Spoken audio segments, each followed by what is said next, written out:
You reek of broke.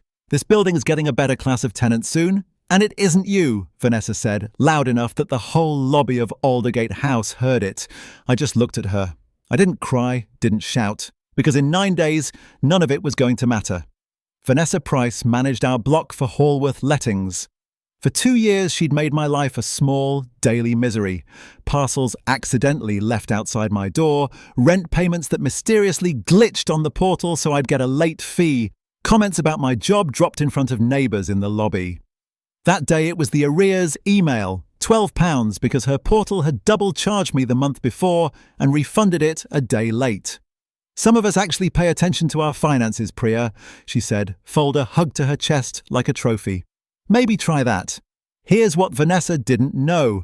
My design studio had just sold a majority stake for £340,000, and I'd spent the last 4 months quietly using it, through a company in my name, PC Property Holdings Limited, to buy the freehold of Aldergate House from the landlord who was retiring. Completion was due that Friday. That evening my solicitor rang. Congratulations, Ms. Chauhan. Completion's gone through. You're now the registered freeholder of Aldergate House.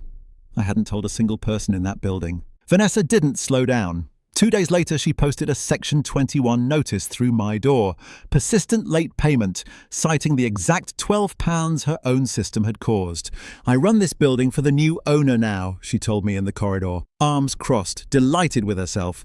And they've asked me to tidy up the tenant list. You're at the top. Who's the new owner? I asked, straight-faced. Above your pay grade, love. She laughed. Honestly, deposit protection, paperwork like that, that's for landlords who care. My old boss never bothered. Not my problem to fix. I wrote that down in my head. My deposit, £950, had never been placed in a protection scheme. Not once in 2 years.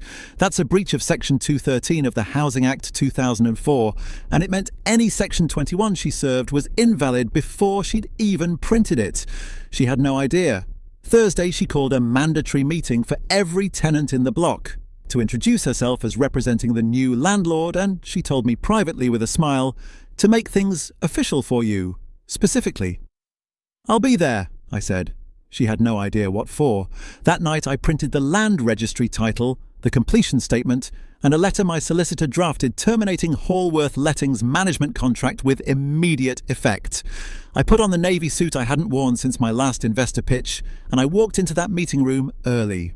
Vanessa arrived 7 minutes late, papers under her arm, 12 tenants already seated. She stood at the front like she owned the room. Right, she said.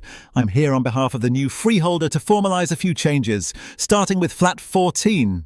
She looked at me and smiled. Miss Chauhan, you've been served a valid Section 21. I'd start packing. Actually, I said, standing, I think I should introduce myself properly first. I slid the land registry title copy across the table, then the completion statement. Then, last, the letter. Priya Chauhan, freeholder of Aldergate House, completed last Friday through PC Property Holdings Limited.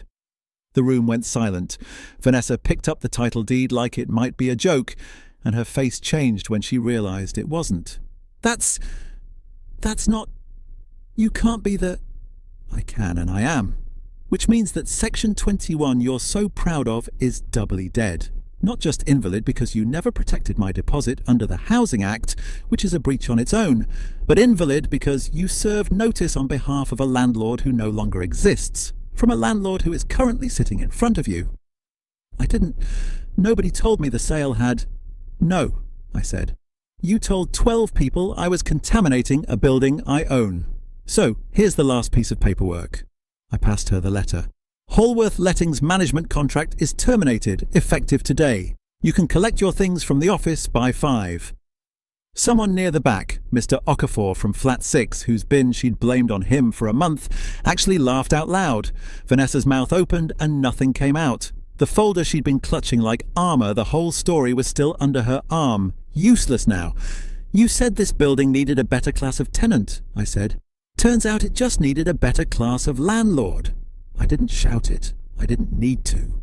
My solicitor followed up in writing. Since Vanessa had also never returned the deposit or lodged it correctly across 2 tenancy years, she was personally liable alongside Hallworth for a penalty of up to 3 times the deposit under Section 214 of the Housing Act 2004. We settled for 1 times £950, paid within a fortnight. I didn't chase the maximum. I wanted it over, not for a pound of flesh. Aldergate House has a new management company now, one that answers to me. Vanessa lost her job within the month. Hallworth weren't thrilled to learn their agent had been mocking their client's future boss in a lobby for 2 years. Here's what I keep coming back to. I sat on that knowledge for 9 days and let her keep digging. Some of my neighbours think I should have stopped her the second the deal completed. Maybe they're right, but I think you don't owe cruelty an early warning. Would you have told her sooner or let her walk herself off the cliff? And if you want more complete stories with no part 2s that never come, follow the page. New story every day.